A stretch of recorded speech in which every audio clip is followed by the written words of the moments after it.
Hello you guys, today we're working on a Toyota Supra 83, and I just wanted to show you guys in case you're getting all key lost for this vehicle.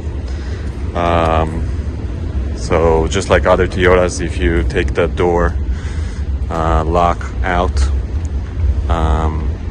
and you're looking on the code series, it should be R.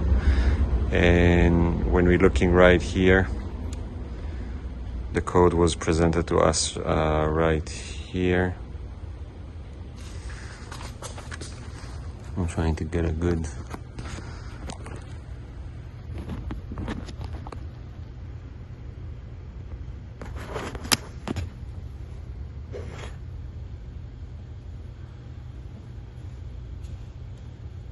So basically we know that the code series is starting with an R, and then the numbers was 5191. It was a little bit hard to see, but it was right here.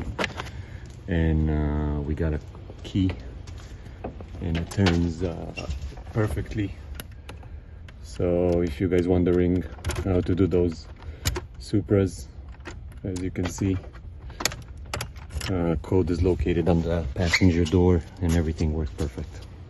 Thank you guys for watching.